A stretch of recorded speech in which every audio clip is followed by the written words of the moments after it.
It's the Happy Families Podcast, the podcast for the type-poor parent who just wants answers now.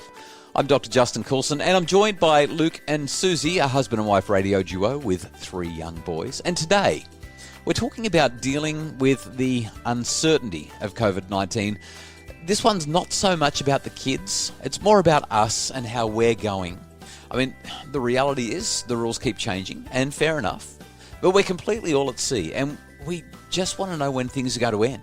Dr. Justin, right now we are facing a point where it's not so much about the things that have happened in the past, but we want to get some control back and a sense of normalcy and a sense of we actually have a say in our life. And yet we can't realistically or reliably make plans for what the next 3 months are going to look like, or the family holiday, or the work projects, or what school our kids are going to go to. Like, everything feels like it's up in the air, and that stresses me as a control freak out, Justin. Yeah, type A people who have what we call a high need for cognitive closure, and that's me too, Luke. It's really stressful because you want to make plans. You want to have all of your ducks lined up. You want to know exactly what's going to happen on this day at this time and get the itinerary sorted, even if the itinerary is just getting the children to school. But you want to make sure that you know what's happening and when, because I don't know, we feel like we're in control. We feel, and by the way, that's an illusion, but we still feel like we're in control and we can make stuff happen.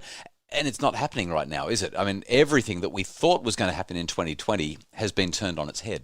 It's not even that the plans that we had have gone to poop a little bit. It's the fact that, mentally I get so much relief from knowing when my next holiday is coming and having it planned and being able to invest myself into the dream of the holiday that's to come. But I can't even do that. In French, the word grieve is translated to, I guess, what we would say in English, carrying a heavy load.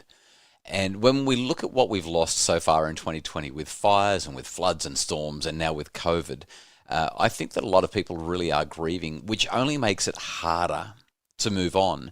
We're grieving what's lost. We're trying to make plans for the future. And every time we turn around, the government is changing its position on regulations, and understandably so. That's not an attack on the government. I mean, new information comes to light and we need to adjust accordingly. It's really, really hard for us, therefore, when there is no such thing as cognitive closure right now. There is no such thing as planning right now. It's hard to have that sense of peace and assurance that we've got everything in order and we know where we're going. Because the truth is, in many ways, we kind of don't. I guess this is the first time we've been confronted with the reality that we don't have control. That's right. The advice that I've been giving to people who have been struggling with this goes back to, I think the easiest way to illustrate the psychological principle is to go back to a book that was written back in the 1980s by a guy who really revolutionized the business world in some ways. His name was Stephen Covey. You've probably heard of the 7 Habits of Highly Effective People. And in that book, he draws this diagram. It's a circle inside a circle, a big circle and a little circle. He says that the big circle is what we call our circle of concern. Our circle of concern is all the stuff that you see on the news websites, but it's also the stuff about our future. The things that are essentially beyond our capacity to do anything about because we don't have absolute control over them. He says the more you spend time focused on your circle of concern, the more helpless you'll feel, the more out of control you'll feel, the more overwhelmed and anxious you'll feel.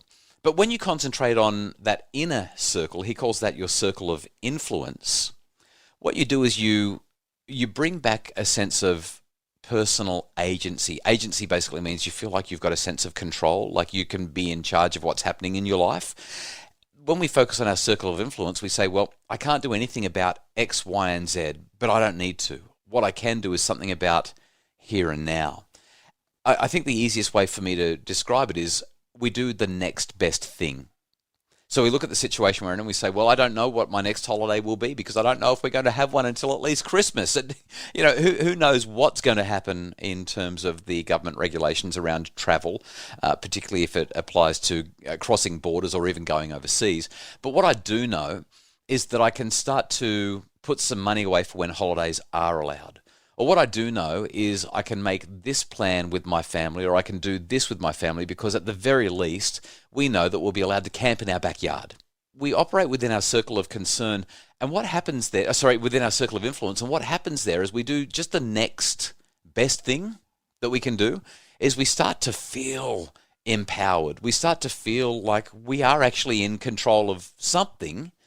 And what happens then is our circle of influence seems to grow. We seem to be able to control more and more because we're focusing on what we can control rather than what we can't.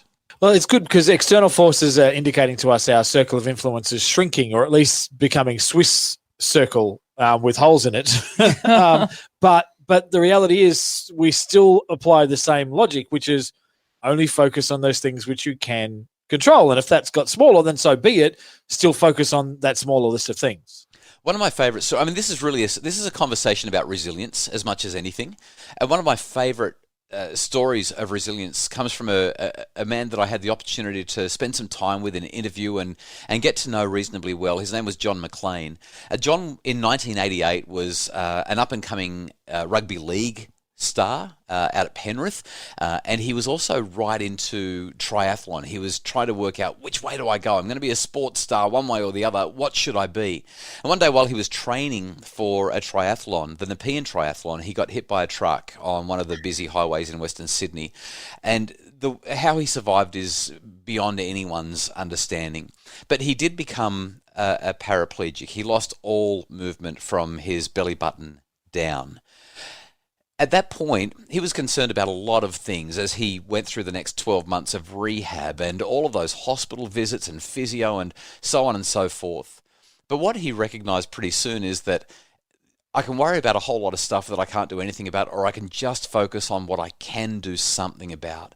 As he focused on what he could do something about, he built up his upper body. He strengthened himself. Eventually, he represented Australia at the Paralympics in rowing. He went and became the first Australian paraplegic triathlete and also one of the first paraplegic triathletes to complete the Hawaii Ironman. He did it 3 times and he swam the English Channel. It took him 12 hours, 55 minutes, in case you're wondering. That's a long time to spend in the water, especially water that cold. What he did was he focused on what he could do. He focused on what the next best thing was in front of him. And he did that. And in so doing, he expanded his capacity to do more and more and more until all of a sudden he was focusing on completely different things and achieving more than anybody would have ever thought was possible when he got hit by that truck that day. Wow. The reality is his dream to become an athlete didn't change. Just, looks different. A lot of circumstances around what other people limited him with did. And that's a good reminder for us as we face whatever we're facing, whatever we feel limited in, whatever dreams have been crushed in the uncertainty we have, a little pivot, a little realignment, a little bit of reframing, and suddenly you might realize that dream hasn't been crushed at all. Dr. Justin Coulson has been inspiring. Thank you so much for helping to answer our question. If you've enjoyed the podcast or found it helpful, would you do something for me?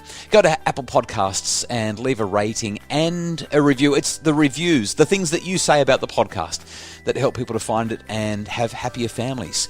We had a review left by Love It, who simply said, actually it was Hello Sarah Jane, who said, clear, helpful and informative, followed by I don't know how to say that one, I'm so sorry, who said, really worth listening to. So grateful for you leaving those reviews. I think that it's how I know that it's making a difference, and other people can know as well. If you'd like more info on how I can help, please visit happyfamilies.com.au or go to my Facebook page, Dr. Justin Coulson's Happy Families.